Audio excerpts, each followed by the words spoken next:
Hi, in this lecture you will learn how to pass parameters with name notations and mix notations, and we will learn how to use the default option in parameters.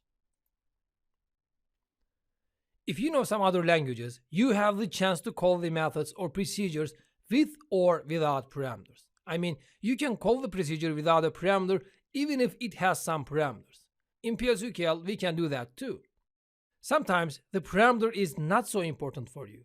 You just want to call the procedure, or you may want to omit some of the parameters. You can do that in plsql too, but notice that you can do that for only the in mod of the parameters. Doing that for out or in-out mods will cause a compilation error. To be able to call a procedure with eliminating a parameter, the parameter must have a default value. If you leave the parameter empty on the procedure call, its value will be considered as default value of that parameter. But notice that null value will be considered as a value. I mean, if you write null for the value of the procedure, its value will be null instead of the default value. Do not forget that.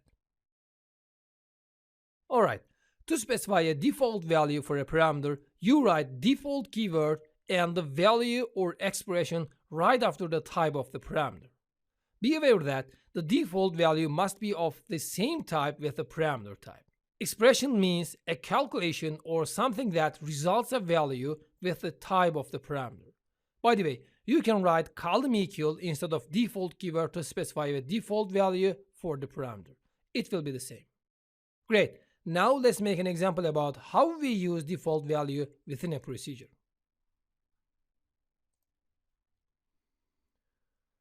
Now, we know that this is our previous print procedure. It takes one parameter with the in mod. So let's add a default value for that parameter. I simply write default and our value. Let's say this is the print procedure. Great. I simply write default keyword, and since the type is varchar2, I wrote a string for that. Now let's compile it. As we can see, it compiled successfully. Now let's call this procedure with and without parameters. I simply write exec and print, and inside of parentheses I write hello, for example.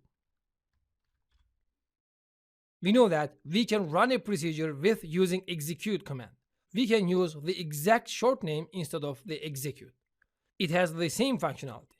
So let's run that.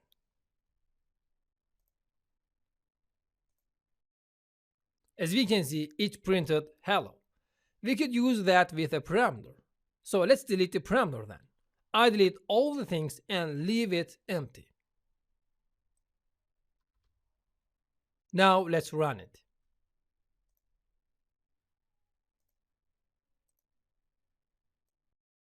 As we can see, it printed the default text that we have assigned in the procedure declaration.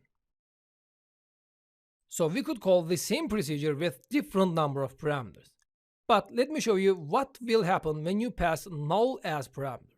I simply write null as a parameter and run it. As we can see, it did not print anything because null is considered as a parameter. So do not confuse about that. Null means nothing, but considered as a value anyway.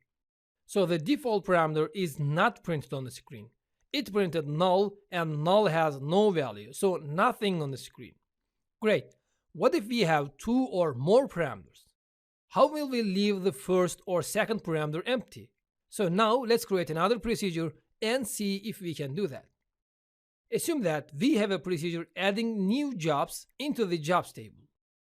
Let's create a procedure like that. But first, let's check the columns of our jobs table. Select all the columns from jobs. As we can see, we have 4 columns: job ID, job title, mean salary, and max salary. We have to insert values for the job ID and job title columns, but we don't have to insert any values for mean salary and max salary columns. So they can have default null value or default 0 value or something like that. With adding default values for these parameters, we will be able to call our function with only 2 or 3 parameters. We can omit the ones which has a default value. Great. Now let's declare our procedure then. Let's open up a new worksheet and write create or replace procedure, add job, and our parameters job ID, it is varchar2, and job title, it's varchar2 again, and mean salary,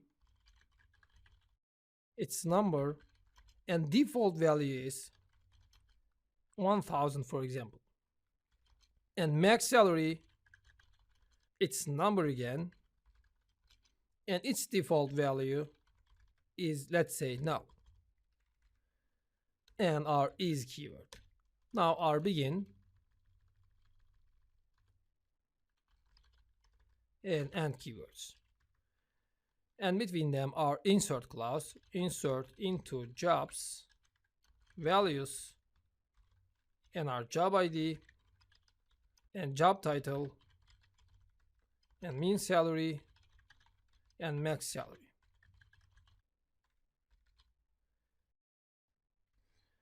These are these parameters, not the column names. Do not confuse about that. So let's print something. I use my print procedure, and let's say the job and our job title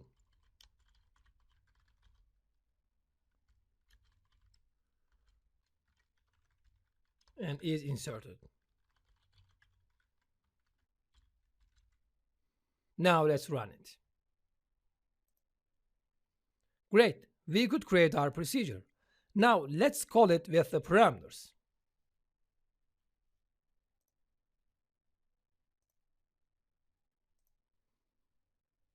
First, let's write values for all the parameters.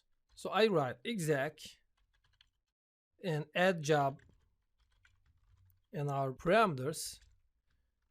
The first one is IT directive, for example, and the job title is IT director, and the mean salary is 5,000, and the maximum salary is 20,000, for example. Now let's run it. The job IT director is inserted. Let's check it then. As we can see, it is in our table now. Now let's delete one of the parameters and run our procedure again. Let's say IT director 2, and let's delete the maximum salary and run it. As we can see, it worked. We did not write the maximum salary since we know that max salary is the last parameter of the procedure and it has a default value. Let's check what is inserted as the maximum salary then.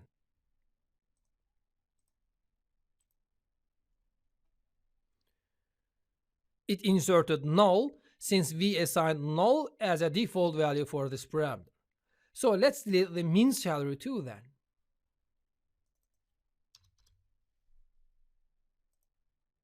And run our code. Before running, let's change it to IT director 3 and run our code. And check that from the table. See that? 1000, because we set 1000 as a default value for this parameter. So now let's delete the second parameter too then. I delete the second parameter and write 4 for the job ID and run it. As we can see, we had an error because this parameter has no default value. So we have to write that parameter value to be able to run that code. But we don't have to pass any value for the parameters which have a default value. So let's press Ctrl Z for a couple times to get the first code. Now, here's the thing. How did we eliminate the parameters?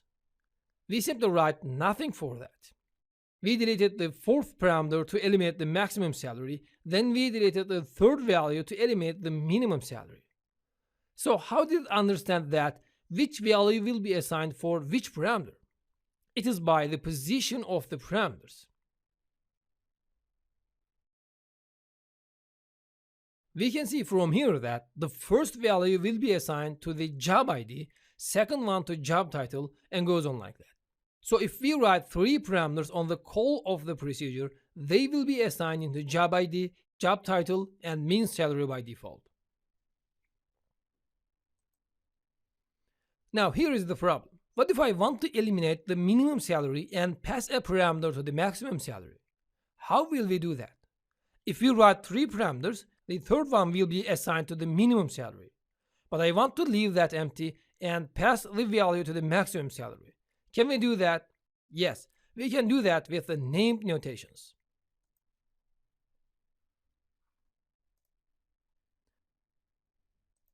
Name notations allow us to pass the parameters independent from the parameter position. I mean, with using a name notation, I can pass a value to a parameter in any position of a procedure call. In our previous example, we can pass a value to max salary parameter maybe in the first order of our call. If we use name notations and position together, it will be called as mixed notation. As we can see in the schema, we write our parameter name, and after that we write an equal sign and a greater than sign. Then we write our value or expression. This is called as named notation. We pass parameters to our procedure independent from the position of our parameter. We don't have to run our procedure with the execute command. We can run it within a begin end block too. No difference. By the way, the parameter name must be exactly the same as the name in the procedure declaration. So let's see how to use that in our example. Now let's update our code then. IT director 5, and in here I delete these and write max salary and equal and greater than signs, and let's say 10,000, and run it.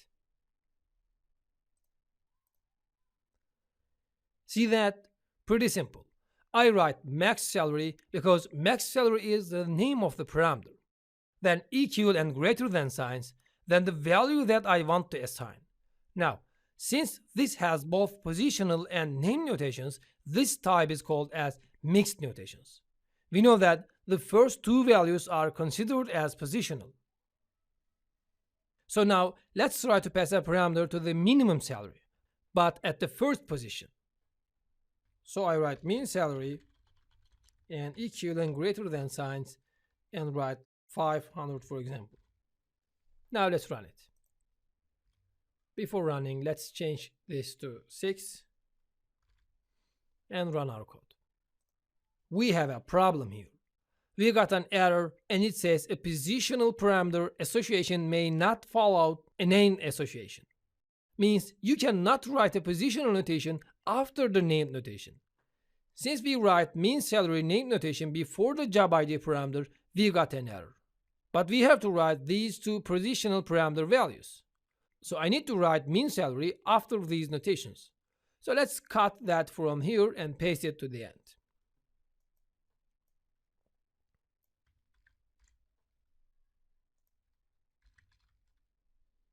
Notice that we write mean salary and max salary in different positions, because we know that mean salary is written before the max salary in the procedure declaration. So now let's run it and see if it works. As we can see, we could succeed. We can use named notations for any of our parameters, and the position is not important. To see that better, let's use name notations for all our parameters. Let's write job ID, IT director, and let's cut that from here and paste into here. And change this with IT director 7. And in here I write job title and run our code.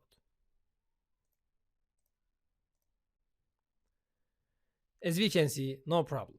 But first, let's check if we could do that correctly. It works successfully. And this is called as name notation since there is no positional assignment. Now, there are some important things that you should know about that subject. Let's say, if you pass the first parameter with the name notation, you cannot pass parameters with its position. If the first thing that you have written in your procedure call is done with the name notation, the rest must all be with the name notation. But you can write any number of positional assignments until you use the first named notation. The second one is, you can use named notations both for in and out mod parameters. The mod is not important here. But if you will do that for the out or in-out mods, you need to write a variable instead of a value. Actually, you must do that for both named and positional notations. Alright, now we know how to use the default option, and we saw that we can omit some parameters if they have a default value. Besides, we have learned how to use positional, named, and mixed notations. So this is the end of this lecture. See you in the next lectures.